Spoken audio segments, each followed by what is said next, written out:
तो हेलो मेरे प्यारे साथियों, स्वागत करता हूं मैं आपका अपने इस यूट्यूब चैनल पर। तो हमारे चैनल को सब्सक्राइब एंड बेल आइकन को प्रेस करें। तो आज की क्लास होने वाली है आपकी रेलवे एनटीपीसी, जो कि आपकी जीके जीएस की क्लास होने वाली है, जो कि आपकी प्रीवियस ईयर्स पर बेस्ड है। और आज की क्लास है आपकी क्लास नंबर 31।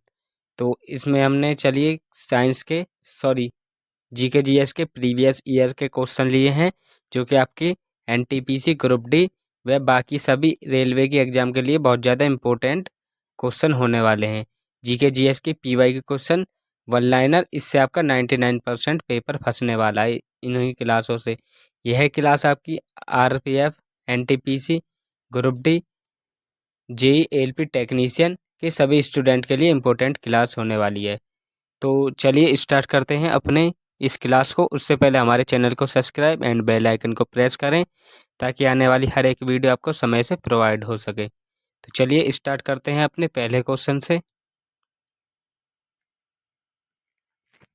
तो आपका पहला क्वेश्चन क्या है कि गुप्त काल के दौरान चीन के किस यात्री ने भारत की भ्रमण किया था? कौन सा गुप्त काल के दौरान चीन के किस यात्री ने भारत का भ्रमण किया था? तो ये क्या था आपका फाहियान। किसने? फाहियान ने। क्या था कि गुप्त काल के दौरान चीन के किस यात्री ने भारत की भ्रमण किया था? भारत का भ्रमण किया था। तो ये क्या था आपका फाहियान ने। और ये क्वेश्चन था आपका आरआरबी एनटीपीसी 16 अप्रैल 2016 का पूछा हुआ। कब? आरआरबी एनटीपीसी 16 अप्रैल 2016 का क्वेश्चन। चलिए क्वेश्चन नंबर टू कि 7वीं और 8वीं सदी में बहुत शक्तिशाली हो गए और कांचीपुरम उनकी राजधानी थी। क्या 7वीं और 8वीं सदी में बहुत शक्तिशाली हो गए और कांचीपुरम उनकी राजधानी थी? तो ये कौन थे आपके? ये थे आपके पल्लव। कौन? ये थे आपके पल्लव। तो ये क्वेश्चन था आपका आरआरबी ग्रुप डी, जो कि आपका 26 अक्टूबर 2018 में पूछा था। कब?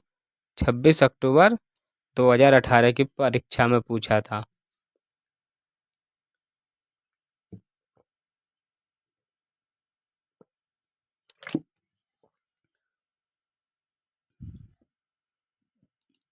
चलिए क्वेश्चन नंबर 3 में आपसे क्या पूछा है कि डैश ने मुद्रों के आसपास के क्षेत्रों पर शासन किया और 13वीं शताब्दी में सर्वोच्चता प्राप्त की? किसने? कि डैश ने मुदौर के आसपास के क्षेत्र पर शासन किया और 13वीं शताब्दी में सर्वोच्चता प्राप्त की। तो ये थे आपके कौन? पांड्य। कौन थे आपके? ये थे आपके पांड्य। और ये क्वेश्चन था आपका आरआरबी ग्रुप डी, जो कि आपका 24 अक्टूबर 2018 में पूछा था। कब? आरआरबी ग्रुप डी 24 अक्टूबर 2018 में। चलिए क्वेश्चन नंबर 4 कि पल्लव वंश के कौन से राजा संस्कृत नाटक भी लिखा करते थे? कौन से? कि पल्लव वंश के कौन से राजा संस्कृत नाटक भी लिखा करते थे? तो ये थे आपके महेंद्र वर्मन। कौन? महेंद्र वर्मन। महेंद्र वर्मन आपके पल्लव वंश के राजा थे, जो कि आपकी संस्कृत में नाटक भी लिखा करते थे। और ये क्वेश्चन था आपका आरआरबी एनटीपीसी, जो कि आपका 16 अप्रैल 2016 में पूछा गया था। कब? आरआरबी एनटीपीसी 16 अप्रैल 2016 में। चलिए क्वेश्चन नंबर 5 कि किस चालुक्य राजा ने कन्नौज के राजा हर्ष को पराजित किया था? का किस चालुक्य राजा ने कन्नौज के राजा हर्ष को पराजित किया था? तो ये किया था आपका पुलकेशन को। किसको? पुलकेशन सेकंड को। पुलकेशन सेकंड को आपका पराजित किया था। किसने? चालुक्य राजा ने। और ये क्वेश्चन था आपका आरआरबी एनटीपीसी 18 अप्रैल 2016 का क्वेश्चन। कब? आरआरबी एनटीपीसी 18 अप्रैल 2016 का क्वेश्चन। चलिए क्वेश्चन नंबर 6 कि किस भारतीय राजा ने पूर्वी एशिया के कुछ हिस्सों को जीतने के लिए नौसैनिक शक्ति का इस्तेमाल किया था? किसने? कि किस भारतीय राज्य ने पूर्वी एशिया के कुछ हिस्सों को जीतने के लिए नौसैनिक शक्ति का इस्तेमाल किया था? तो ये क्या था आपका? राजेंद्र चोल ने। किसने? राजेंद्र चोल जी ने आपका नौसेना का की शक्ति का इस्तेमाल किया था पूर्वी एशिया में के कुछ हिस्सों को जीतने के लिए। तो ये क्वेश्चन भी आपका पूछा था आरआरबी एनटीपीसी ने, जो कि आपका 29 मार्च 2016 में पेपर हुआ था। कब? आरआरबी एनटीपीसी 29 मार्च 2016 में। चलिए क्वेश्चन नंबर 7। क्वेश्चन नंबर 7 में आपसे क्या पूछा है कि पाल राजवंश का पहला राजा कौन था? कौन सा? कि पाल राजवंश का पहला राजा कौन था? तो ये थे आपके कौन? गोपाल। कौन था ये आपका? गोपाल। कि पाल राजवंश का पहला राजा कौन था? तो ये थे आपका गोपाल। कौन? गोपाल। पाल राजवंश का पहला राजा कौन था? तो ये था आपका गोपाल। और ये क्वेश्चन था आपका आरआरबी ग्रुप डी, जो कि आपका 22 अक्टूबर 2018 की परीक्षा में पूछा था। कब? आरआरबी ग्रुप डी 22 अक्टूबर 2018 में।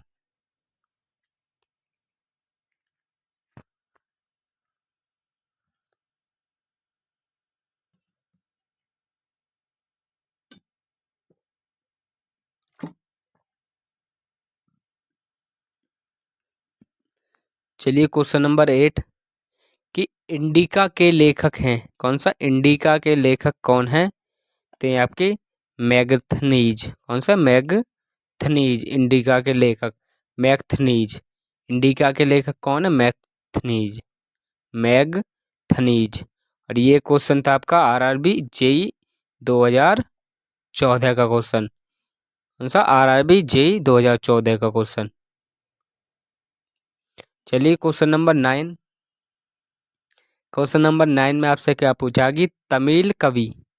कौन सा? क्वेश्चन नंबर 9 है कि तमिल कवि कंबन ने किस ग्रंथ के तमिल संस्करण का संश्लेषण किया है? का? तमिल कवि। कौन से कवि हैं आपके? तमिल कवि। कौन से कवि? तमिल कवि कंबन। तमिल कवि कंबन ने किस ग्रंथ का तमिल संस्करण संस्करण का संश्लेषण किया है? तो ये है आपका रामायण का। किसका? रामायण का। और ये क्वेश्चन था आपका आरआरबी ग्रुप डी, जो कि आपका 27 नवंबर 2018 में पेपर हुआ था। कब? आरआरबी ग्रुप डी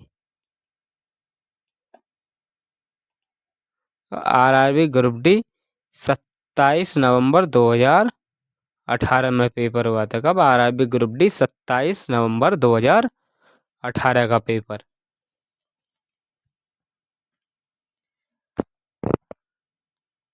चलिए क्वेश्चन नंबर 10 कि प्राचीन भारत में कल्हण द्वारा कौन सी पुस्तक लिखी गई थी? कौन सा? प्राचीन भारत में कल्हण कल्हण द्वारा कौन सी पुस्तक लिखी गई थी? ते लिखी गई थी आपका राज तरंगिणी। सर, राज तरंगिणी। और ये क्वेश्चन था आपका आरआरबी ग्रुप डी, जो कि आपका 23 अक्टूबर 2018 में पूछा गया था। कब? आरआरबी ग्रुप डी 23 अक्टूबर 2018 का क्वेश्चन। चलिए क्वेश्चन नंबर 11 कि लू गर्मी के मौसम के दौरान डैश में उत्पन्न होकर आसन क्षेत्र की ओर उड़ती है।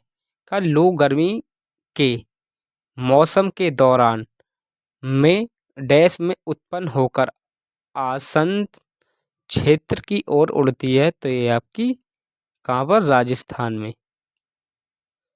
कहाँ पर उड़ती है? आपकी राजस्थान में। और ये क्वेश्चन था आपका आरआरबी ग्रुप डी, जो कि आपका 22 अक्टूबर 2018 में पेपर हुआ था। कब? आरआरबी ग्रुप डी 22 अक्टूबर 2018 में। चलिए क्वेश्चन नंबर 12 कि गंगा के मैदानी इलाकों में डैश मिट्टी है।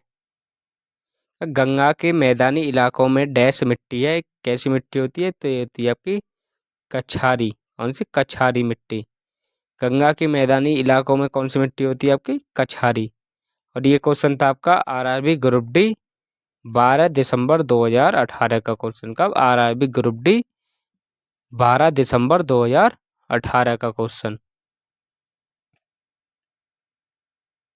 चलिए क्वेश्चन नंबर 13 कि लैटराइन मिट्टी मुख्य रूप से डैश में पाई जाती है। कौन सी? लैटराइन मिट्टी मुख्य रूप से पाई जाती है। कहाँ पाई जाती है आपकी लैटराइन मिट्टी? तो ये पाई जाती है आपकी कर्नाटक में। कहाँ पर? कर्नाटक में आपकी लैटराइन मिट्टी पाई जाती है। कहाँ पर? कर्नाटक में। और ये क्वेश्चन था आपका आरआरबी ग्रुप डी 13 दिसंबर 2018 का क्वेश्चन। कब? आरआरबी ग्रुप डी 13 दिसंबर 2018 का क्वेश्चन। क्या था कि लैटराइन मिट्टी मुख्य रूप से पाई जाती है कहाँ पर? कर्नाटक में। चलिए क्वेश्चन नंबर 14 कि काली मिट्टी के लिए सर्वाधिक उपयुक्त नकदी फसल कौन सी है?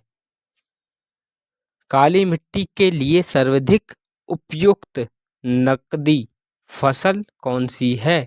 तो ये आपकी कपास। कौन सी है आपकी? कपास। काली मिट्टी के लिए सर्वाधिक उपयुक्त नकदी फसल कौन सी है? तो आप बताएंगे ये आपकी कपास। और ये क्वेश्चन पूछा था आपका आरआरबी एनटीपीसी ने, जो कि आपका 28 अप्रैल 2016 के पेपर में हुआ था। कब? आरआरबी एनटीपीसी 28 अप्रैल 2016 की परीक्षा में आपका यह क्वेश्चन पूछा गया था। चलिए क्वेश्चन नंबर 15 कि बारिश के तुरंत बाद उत्पन्न हुई मिट्टी की सोधी खुशबू को क्या कहते हैं? क्या? बारिश के तुरंत बाद उत्पन्न हुई मिट्टी की सोधी, कौन सी? सोधी खुशबू को क्या कहते हैं? तो ये कहते हैं आपकी पैट्री चोर। कौन सी कहते हैं? पैट्री चोर। पैट्री चोर। बारिश के तुरंत बाद उत्पन्न हुई मिट्टी की सोधी खुशबू को क्या कहते हैं? तो यह कहते हैं आपकी पैटी चोर। कौन सी? पेटी चोर। पैट्री चोर कहते हैं आपकी। और ये क्वेश्चन था आपका आरआरबी एनटीपीसी 28 अप्रैल 2016 का क्वेश्चन। कब? आरआरबी एनटीपीसी 28 अप्रैल 2016 का क्वेश्चन। चलिए क्वेश्चन नंबर 16 कि मृदा के अध्ययन का उल्लेख करने के लिए उपयुक्त शब्द क्या है? उपयुक्त शब्द क्या है? कि मृदा के अध्ययन का उल्लेख करने के लिए उपयुक्त शब्द क्या है? तो आप बताएंगे ये आपकी भूमि विज्ञान। कौन सी? भूमि विज्ञान। मृदा के अध्ययन का उल्लेख करने के लिए प्रयुक्त शब्द क्या है? तो ये आपकी भूमि विज्ञान। ये क्वेश्चन है आपका आरआरबी एनटीपीसी 28 अप्रैल 2016 का क्वेश्चन।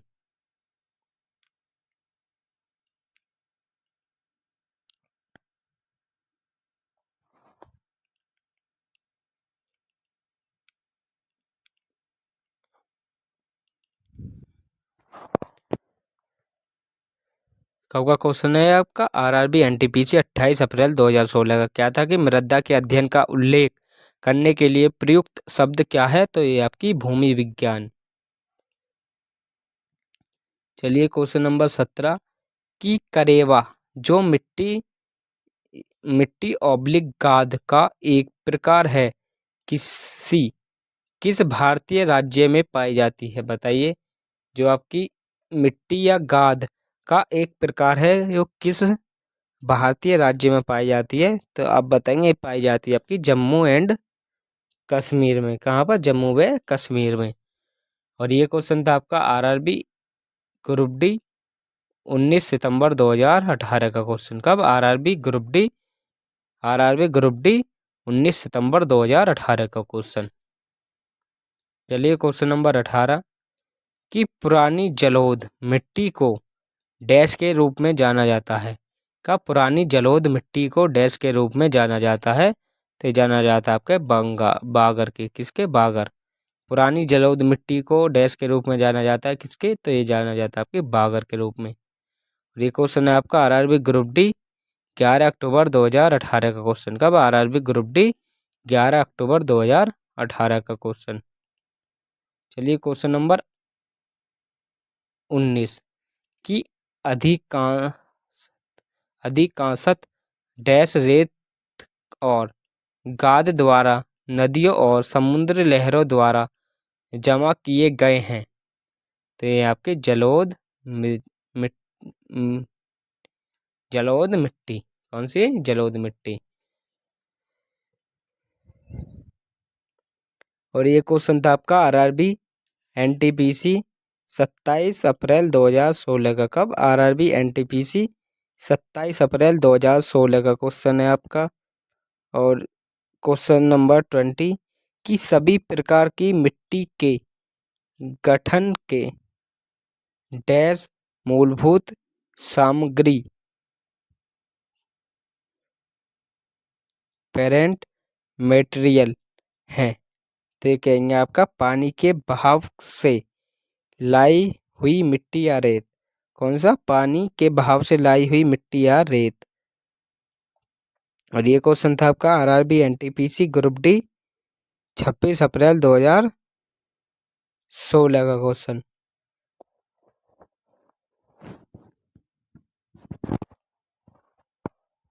कब का क्वेश्चन है आपका?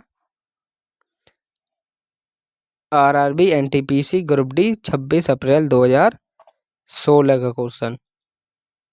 चलिए क्वेश्चन नंबर 21 की दिशा किस मंत्रालय के अंतर्गत संचालित पहल है? कौन सी दिशा किस मंत्रालय के अंतर्गत संचालित पहल है? तो ये कहेंगे आप ग्रामीण विकास मंत्रालय के। किसके? ग्रामीण विकास मंत्रालय के। दिशा आपकी ग्रामीण विकास मंत्रालय के तहत संचालित होती है। तो ये क्वेश्चन था आपका आरआरबी एनटीपीसी 4 मार्च 2021 का। कब? आरआरबी एनटीपीसी 4 मार्च 2021 का क्वेश्चन।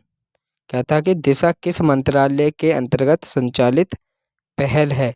तो ये आपकी ग्रामीण विकास मंत्रालय के। और चलिए क्वेश्चन नंबर 22 की त्रिपिठित लोक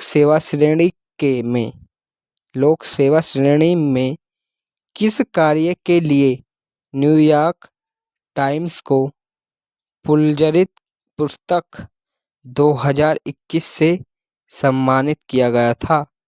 ते थे आपके कोरोना वायरस महामारी का कवरेज। कौन सा? कोरोना वायरस महामारी का कवरेज।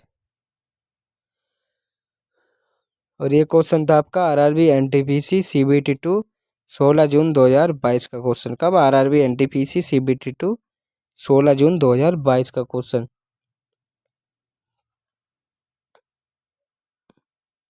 चलिए क्वेश्चन नंबर 23 कि केरल का त्रिशूर परम त्योहार त्रिशूर शहर के वडकुरुनाथ मंदिर में आयोजित किया जाता है। बताइए केरल का त्रिशूरपुरम त्योहार त्रिशूर शहर के वडकुरुनाथ मंदिर में आयोजित किया जाता है। तो ये आपका वार्षिक रूप से। कौन सा? वार्षिक रूप में, यानी कि एक वर्ष में एक बार। और ये क्वेश्चन था आपका आरआरबी एनटीपीसी सीबीटी 2 16 जून 2022 का क्वेश्चन। कब? आरआरबी एनटीपीसी सीबीटी 2 16 जून 2022 का क्वेश्चन। तो चलिए एक बार फटाफट से आज हमने जितने भी ये क्वेश्चन पढ़े उनों का एक क्विक रिवीजन करते हैं।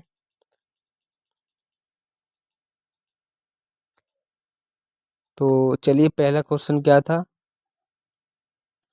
कि गुप्त काल के दौरान चीन के किस यात्री ने भारत की भ्रमण किया था? तो ये था आपका फाहियान ने। किसने? फाहियान ने।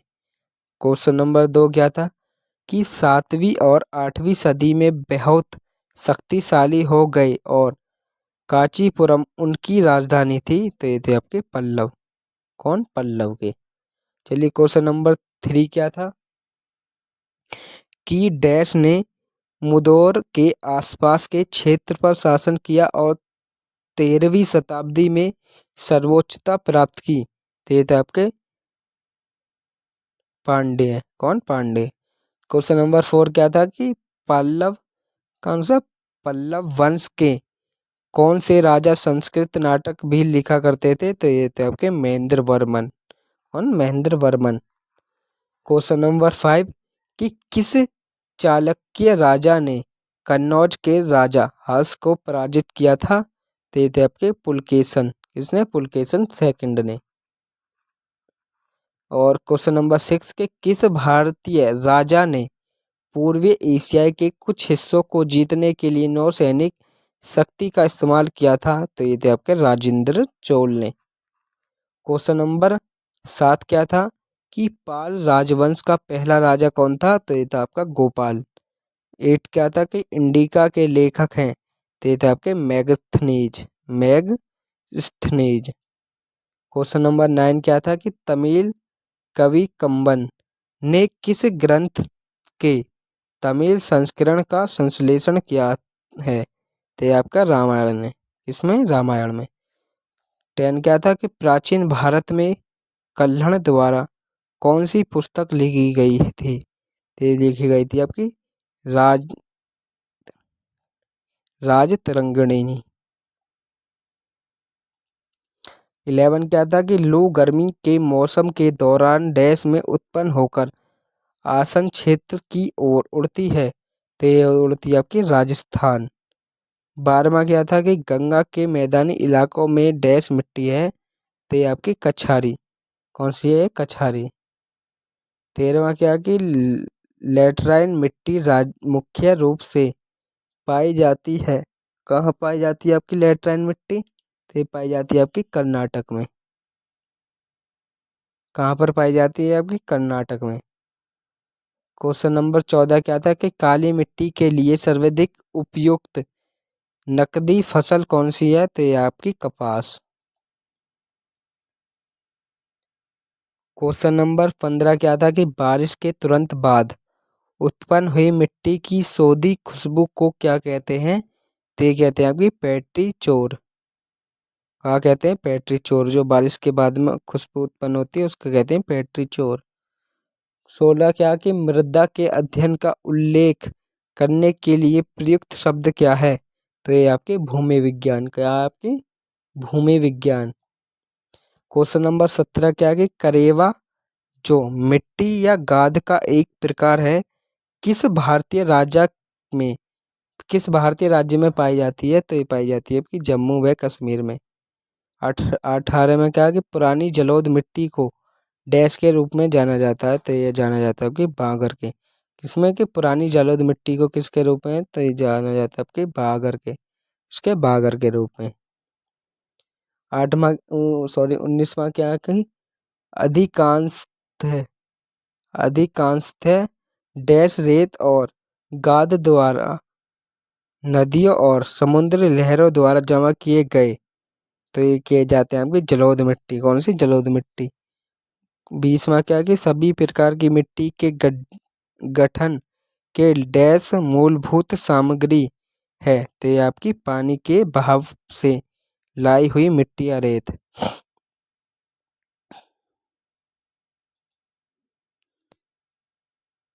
21वां क्या है कि दिशा किस मंत्रालय के अंतर्गत संचालित पहल है? कौन सी? दिशा किस मंत्रालय के अंतर्गत संचालित पहल है, तो ये आपके ग्रामीण विकास मंत्रालय के। किसके? ग्रामीण विकास मंत्रालय के। क्वेश्चन नंबर 22 की तीक्ष्णित लोक सेवा श्रेणी में किस कार्य के लिए न्यूयॉर्क टाइम्स को पुलित्जर पुस्तक 2021 से सम्मानित किया गया था, तो ये थे आपके कोरोना वायरस महामारी का कवरेज। 23वां क्या था कि केरल का त्रिशूर परम त्योहार त्रिशूर शहर के कडकुनाथ मंदिर में आयोजित किया जाता है। तो ये किया जाता है आपका वार्षिक रूप से। कौन सा? वार्षिक रूप से। तो आज की क्लास में हमारे यही 23 क्वेश्चन थे। तो मिलते हैं कल एक और नेक्स्ट क्लास में। तो उससे पहले हमारे चैनल को सब्सक्राइब एंड बेल आइकन को प्रेस जरूर करके जाएं, ताकि आने वाली हर एक वीडियो आपको समय से प्रोवाइड हो सके। तो चलिए मिलते हैं कल एक और नेक्स्ट क्लास के साथ। जब तक के लिए टाटा बाय बाय।